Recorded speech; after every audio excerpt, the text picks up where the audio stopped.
वंदे मातरम। आप सभी का नेटवर्क 10 में स्वागत है। मैं हूं संजय गिरी गोस्वामी और आज हम बात करेंगे एक ऐसे व्यक्ति की जिन्होंने कोरोना जैसी महामारी के बीच में लगातार कार्य किए हैं और उन्होंने एक ऐसी दवाई लोगों के लिए दी जिसने लाखों लोगों की जान इस कोरोना जैसी महामारी से बचाई है। जी हाँ, हम बात कर रहे हैं आचार्य बालकृष्ण बेद जी की, जो आज हमारे साथ जुड़े हैं और आज हम उनसे जानेंगे कि कैसे कोरोना से जीता जा सकता है, कैसे जो कोरोना है उस पर काबू पाया जा सकता है।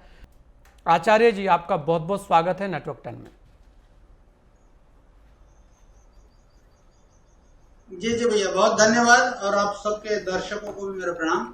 बिल्कुल गुरु जी, क्योंकि लगातार आप तो सक्रिय रहते हैं, लगातार बहुत सारी चीज़ों पर शोध भी करते रहते हैं और आपके शोध बड़ी चर्चा में भी रहते हैं। ऐसे ही कोरोनिल जब लेके आप आए तो अपने आप में एक कहते हैं कि चमत्कारी वटी लोगों को मिल गई कोरोना जैसी महामारी के बीच में। सबसे पहले तो मैं यही जानना चाहूँगा कि कोरोना को आचार्य बालकृष्ण जी कैसे देखते हैं, क्योंकि इस बार पतंजलि ने जो कार्य किए हैं वो वास्तव में बहुत ही सराहनीय थे। फिर भी अगर उससे अलग हट के बात करें, ये सारी बातें तो लोगों को भी पता है, हर कोई बात भी करता है, वाद विवाद भी चलते हैं, क्योंकि जब भी आप कुछ नया लेके आते हैं तो बहुत सारे लोगों के पेट में दर्द हो जाता है, फिर बहुत सारी चीज़ें आने लगती है। आज आप कैसे देखते हैं कोरोना को, और जो कोरोना पर तीसरी लहर की बात हो रही है उसे लेकर आचार्य बालकृष्ण जी कौन सा नया शोध कर रहे हैं जो हमें इस तीसरी लहर से बचाएगा? जी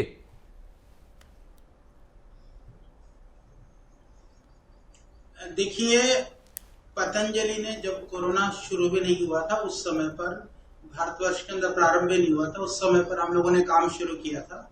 हमारे पास जो बहुत ही योग्य साइंटिस्ट हैं, उन वैज्ञानिकों ने सारा अनुसंधान का कार्य शुरू कर दिया था। उसके बाद में कोरोना जब भारतवर्ष में फैलने लगा और हम तब तक औषधि के ऊपर काफी काम कर चुके थे। सब कुछ करने के बाद में ही हमने उस औषधि को लोगों के लिए हम लेकर के आ पाए। कई बार क्या होता है कि लोगों को जो पीछे से जो परिश्रम किया जाता है, पुरुषार्थ किया जाता है, उस पुरुषार्थ का पता नहीं होता है और लोग सोचते हैं कि अनायासी कोई चीज पैदा हो गई या अनायासी कोई चीज बन गई। ऐसा है नहीं जी। इसी तरह से अभी तीसरी लहर की जो बात की जा रही है उसके लिए हम बार बार कह रहे हैं कि अपनी जो इम्यूनिटी है उसको आप स्ट्रॉन्ग करिए। उसके लिए योगासन प्राणायाम नियमित रूप से करिए। और जिस तरह से दूसरी लहर में इम्यूनिटी स्ट्रॉन्ग होने से गिलोय, तुलसी, अश्वगंधा से आपकी रक्षा हुई है, आपके लिए उसने बचाव का कार्य किया है, उसी तरह से तीसरी लहर के लिए भी वह पूरा काम करेगा। तो पहले से आप गिलोय, तुलसी, अश्वगंधा इनको रखिए या फिर कोरोनिल किट मंगा करके रखिए, जिससे कि कल के दिन में आपदा की स्थिति हो और आपके घर में या आपको कोई परेशानी ना हो। जी नहीं, बिल्कुल ये आपने बहुत ही एक अच्छी चीज़ कही है और लगातार आप तो शुरू से ही बताते रहे हैं। अगर हम देखें गुरुजी, क्योंकि बच्चों को प्रभावित होने की बात कही जा रही है, ऐसा कहा जा रहा है कि इसमें बच्चे ज़्यादा प्रभावित हो सकते हैं और ये अंदेशा सब और चल रहा है और बहुत सारे लोग भ्रम की स्थिति में, क्योंकि जब बच्चों का नाम आता है तो हर जो परिवार है, हर अभिभावक जो है वो एकदम से सचेत हो जाता है, डर जाता है कि बच्चों को लेकर ये क्या नया आ रहा है। तो ऐसे में बच्चों के लिए आप क्या सलाह देना चाहेंगे, क्या कहना चाहेंगे?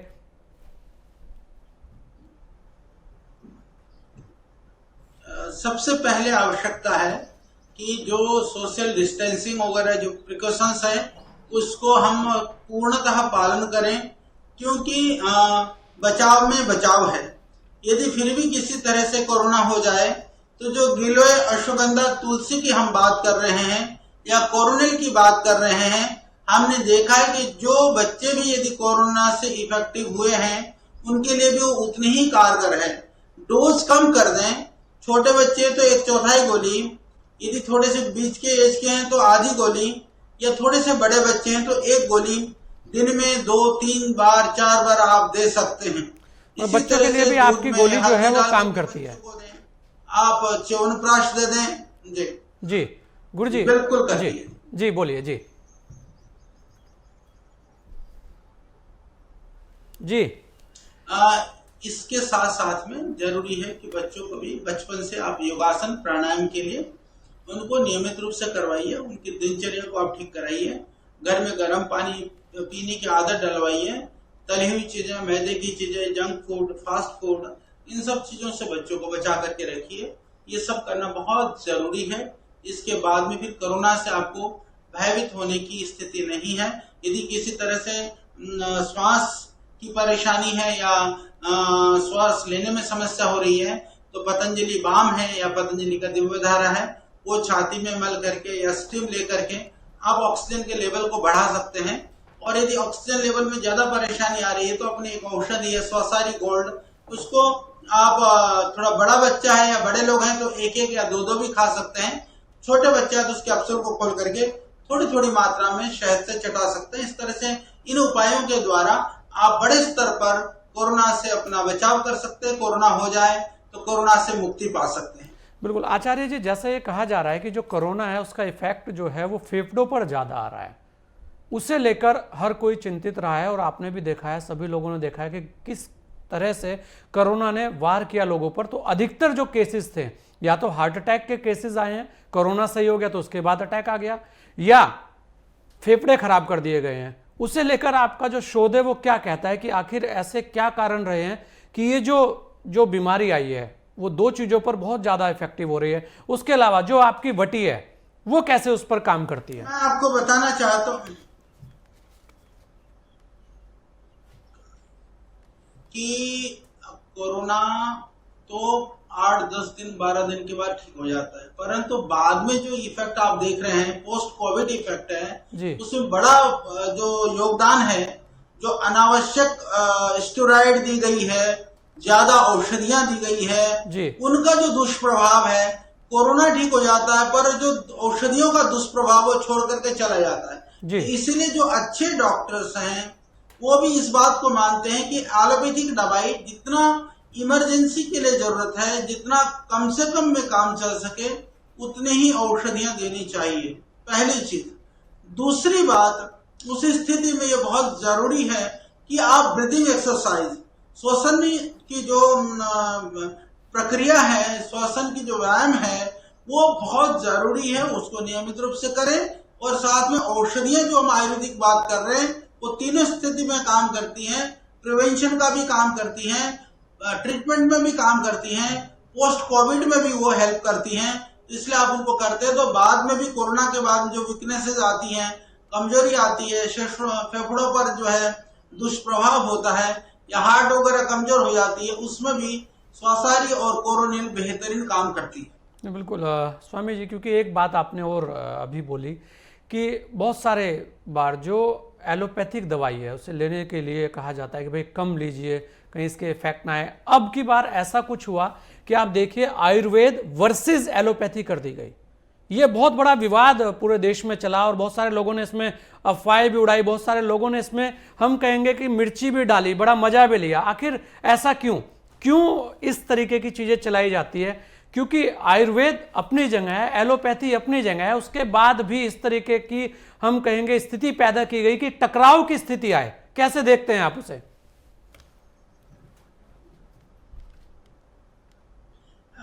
हमारा कहना है संजय भाई कि हम इंटीग्रेटेड सिस्टम की बात करते हैं। हम बात करते हैं कि आयुर्वेद के साथ में कहीं इमरजेंसी में यदि एलोपैथिक की आवश्यकता हो तो आप उसका सेवन कर सकते हैं जी। परंतु कुछ लोग ऐसे दुराग्रही हैं, कुछ चिकित्सक हमारे ऐसे बंधु हैं जो वो स्वयं योग करते हैं, दूसरों को प्रेरित करते हैं। ऐसे बहुत सारे बड़े बड़े डॉक्टर्स हैं और वो आयुर्वेदिक औषधियों का सेवन भी करते हैं, दूसरों को भी प्रेरित करते हैं। तो यहाँ पैथी का विरोध नहीं है।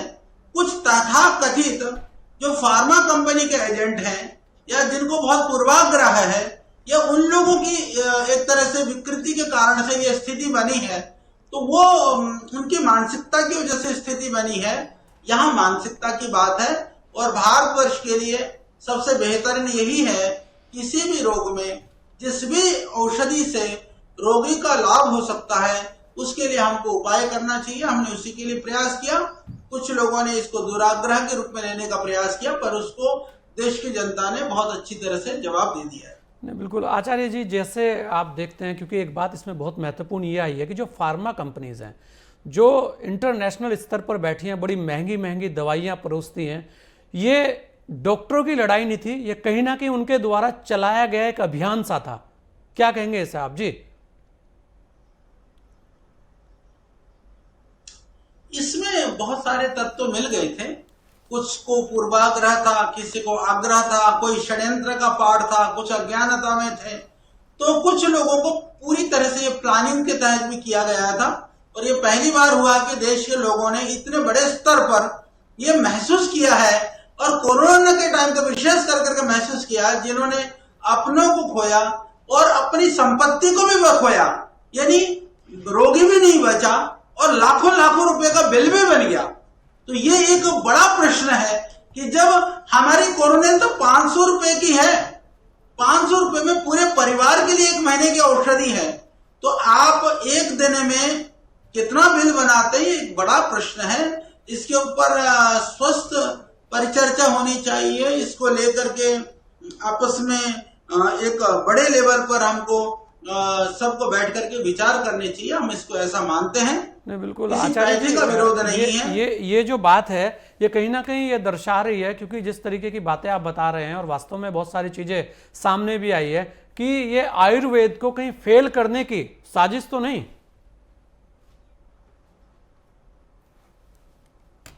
हाँ, आयुर्वेद को तो पहले से लोग ये दृष्टि से देखते रहे हैं, बदनाम भी करते रहे हैं। इन्होंने आयुर्वेद को एक तरह से सूडो साइंस कहा, आयुर्वेद के लिए कहा फेक साइंस कहा, आयुर्वेद के लिए बहुत तरह के इन्होंने शब्दों का प्रयोग किया है, और हमेशा ये प्रचारित करते रहे हैं कि आयुर्वेदिक औषधि से बीमारी ठीक नहीं होती है, आयुर्वेदिक औषधि से तो बीमारी बढ़ती है, आयुर्वेदिक औषधि से तो क्रिटिकल कंडीशंस आ जाती हैं। इस तरह के दिग्भ्रमित करने वाले बेहूदी और जो जिसमें कोई तथ्य नहीं है, इस तरह की बातों की चर्चा और प्रचार सबके द्वारा किया गया था।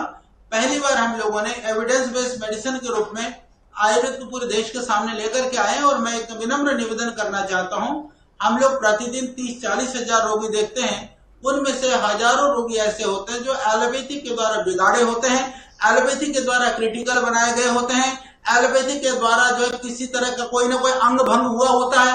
ऐसे रोगी हर रोज आते हैं, पर हमने कभी उसको इस तरह से दुष्प्रचार करने का प्रयास नहीं किया।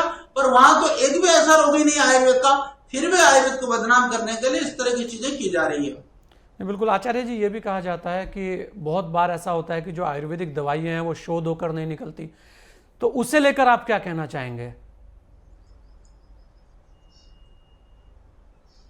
देखिए, आयुर्वेद हजारों वर्ष पुरानी एक शास्त्रीय औषधि, जिसको उसका प्रमाण शास्त्र है, प्रमाण परंपरा है।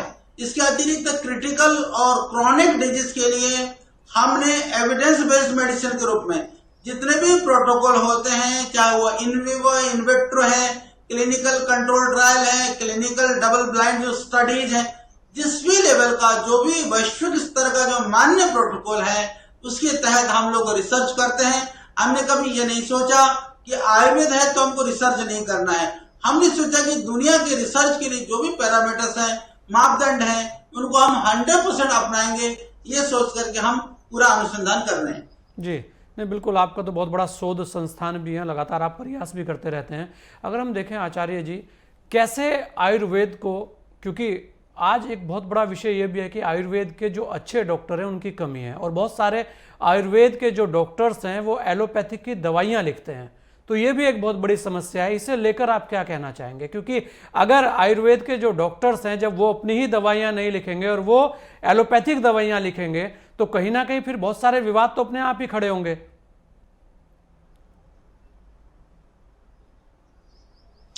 इस संदर्भ में हमारा विचार ऐसा है कि सरकार के द्वारा आयुर्वेद के लिए अनुसंधान के लिए जो प्रयास किया जा रहा है वो पर्याप्त नहीं है, उसमें और काम होना चाहिए। और जब आयुर्वेद के जो हम स्नातक तैयार करते हैं, जब हमारे जो कॉलेजेस हैं, उसके अंदर आयुर्वेद के ऊपर गहन अध्ययन अध्यापन की व्यवस्था की आवश्यकता है। और इसके अलावा जहां तक रही एलोपैथिक की बात रही है कि एलोपैथिक की औषधि के विषय में यदि कोई ट्रेनिंग लेकर के वो सामान्य औषधियां यदि लिखता है तो उसमें कोई, मैं समझता हूँ कि कोई बड़ी बात नहीं है। जी। क्योंकि बहुत सारे जो एलोपैथिक वाले डॉक्टर्स हैं वो भी कुछ ना कुछ आयुर्वेदिक प्रिस्क्राइब करते हैं। कई बार त्रिफला की बात करते हैं, चंद्रप्रभा की बात करते हैं, शिलाजित की बात करते हैं, च्यवनप्राश खाने की बात करते हैं। तो सामान्य औषधि में, परंतु जो जिस पैथी का है मुख्य रूप से उस पैथी के माध्यम से चिकित्सा करें, पर दूसरी पैथी को भी है दृष्टि से ना देखें, उसको कोई अपमानित करने या कोई किसी तरह से उसको नीचा दिखाने के भाव हमारे मन में नहीं होना चाहिए। बिल्कुल। अच्छा आचार्य जी, जो कोरोना की जिस तीसरी लहर की बात हो रही है उससे लेकर जो पतंजलि योगपीठ है वो कितनी तैयार हैं, चाहे वो अस्पताल के स्तर पे हो, बेड स्तर पे हो या वेंटिलेटर के स्तर पर हो, क्योंकि बहुत सारी चीज़ें, बहुत सारी बातें हो रही हैं। अब उसके अंदर की सच्चाइयाँ क्या है तो भगवान भरोसे है। वास्तविकता तो यह है कि आज तक इस वायरस के बारे में कोई बहुत ज़्यादा अच्छे से बता नहीं पाया।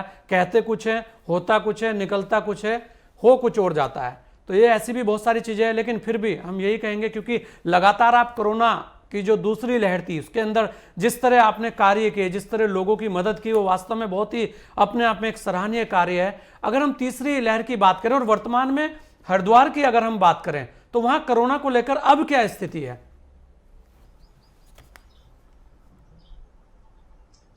हरिद्वार की या उत्तराखंड की जो स्थिति है कोरोना को लेकर के, पूरे देश में अब तो कोरोना एक समाप्ति की तरफ है, पर आगे के लिए सावधानी जरूरी है, तैयारी भी जरूरी है। हम लोगों ने जो मेला हॉस्पिटल था उसको कोविड केयर सेंटर के रूप में सरकार के साथ मिलकर के बड़े लेवल पर हमने सेवाएं की, निःशुल्क सेवाएं की।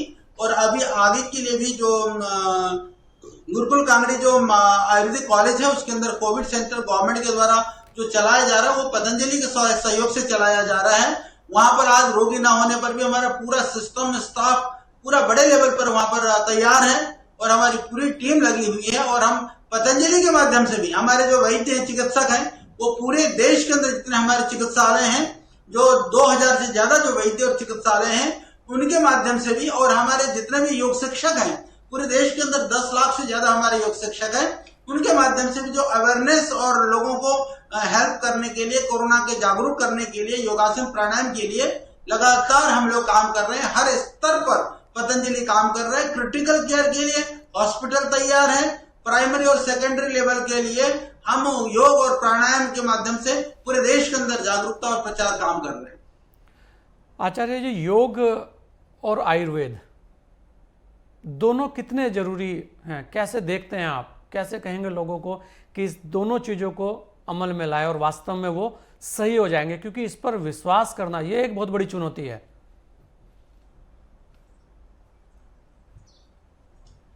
कोरोना के काल पर पूरे देश ने नहीं, पूरी दुनिया ने योग की शक्ति को पहचाना है, जड़ी बूटियों की ताकत को जाना है। इसीलिए अब कोई प्रश्न चिन्ह नहीं है। यदि आयुर्वेद के काढ़े ना होते, आयुर्वेदिक औषधियां ना होती, तो न जाने कोरोना की इस स्थिति पर देश की क्या अवस्था होती। वो अकल्पनीय है, हम कल्पना भी नहीं कर सकते।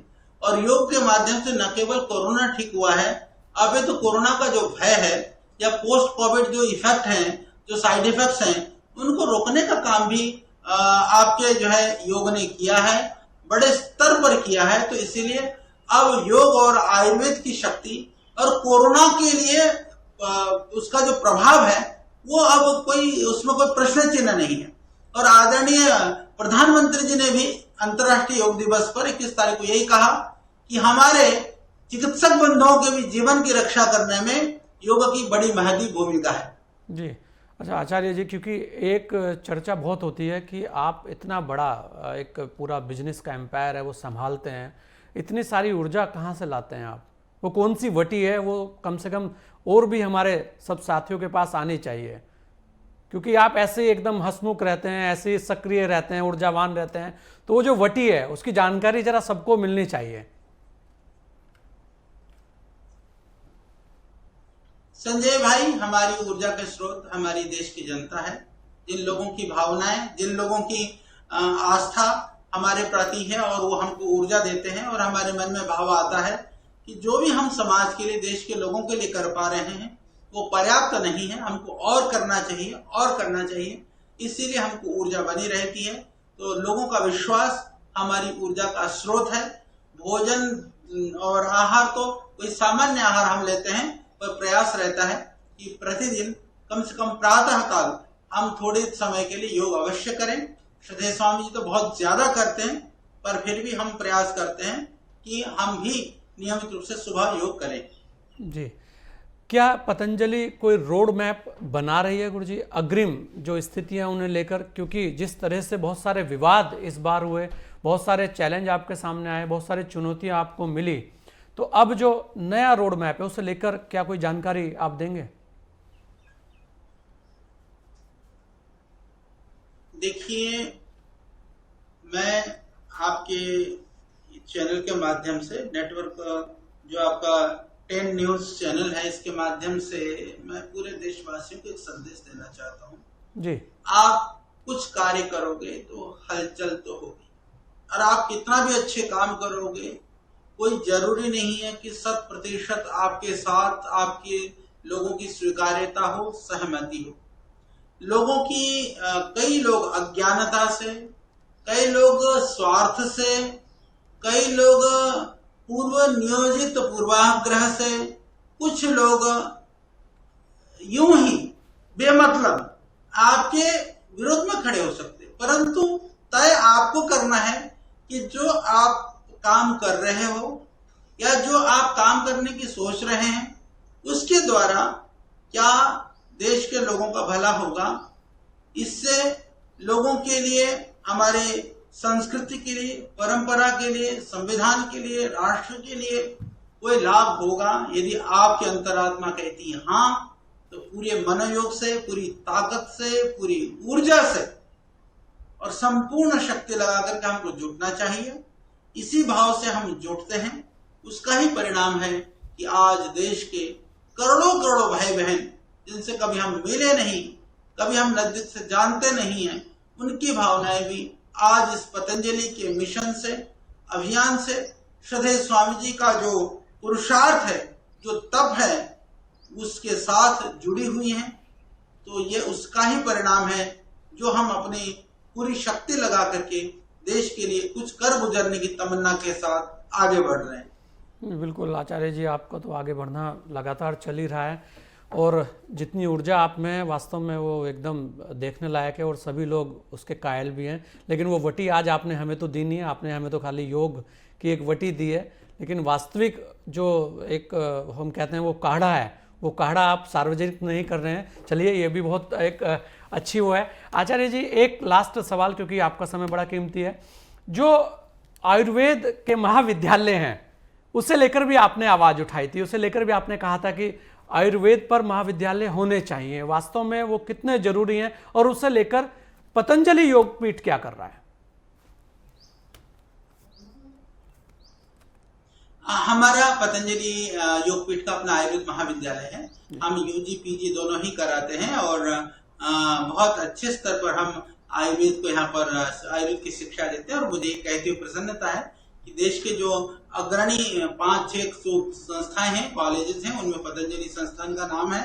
और इस स्तर की हमारे पास टीम और रिसर्च से लेकर के बाकी सब अध्ययन अध्यापन की व्यवस्था हमारे यहाँ है। और हम चाहते हैं कि पूरे देश के अंदर आयुर्वेद एक अच्छे स्तर पर लोग पठन पाठन की व्यवस्था करें।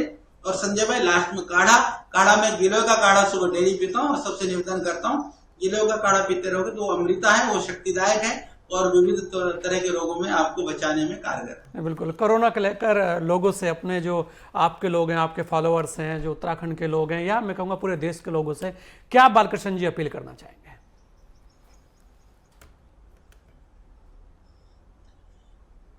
कुछ भी हो जाए, सुबह योग प्राणायाम ना छोड़ना, और प्रतिदिन करना, और कोरोना को लेकर के जो दिशा निर्देश दिए गए हैं उनका पालन करना, पर भूल करके भी भयभीत नहीं होना। क्योंकि भय की वजह से लोगों ने घर के दरवाजे बंद कर दिए, घर में ही विविध तरह की व्याधियों से ग्रसित हो गए। तो हमें भयग्रस्त नहीं होना है, सावधानी से सामना करते हुए कोरोना पर विजय पाना है। यही हम सब के लिए जरूरी है, और यही सब कुछ हमको करना भी चाहिए। बिल्कुल आचार्य जी, आपने आज अपना समय हमें दिया, इसके लिए बहुत बहुत धन्यवाद आपका, हम बड़े आभारी हैं आपके।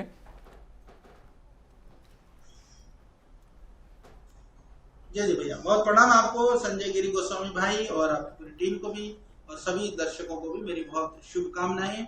सावधानी रखिए और कोरोना से बचिए और आयुर्वेदिक काढ़ा और योगासन प्राणायाम करिए। जी बिल्कुल। तो ये थे हमारे साथ आचार्य बालकृष्ण जी, जो कह रहे हैं लगातार कि आप योग कीजिए, काढ़ा पीजिए और सावधानी रखिए, मास्क लगाइए, सोशल डिस्टेंसिंग का पालन रखिए। बहुत सारी चीज़ें हैं, विवादों को लेकर भी उन्होंने बहुत सारी चीज़ें बताई। किसी भी पैथी का कोई भी विरोध नहीं है, न ही किसी को आपस में करना चाहिए। इस खास मुलाकात में इतना ही। दीजिए मुझे इजाज़त। जय हिंद।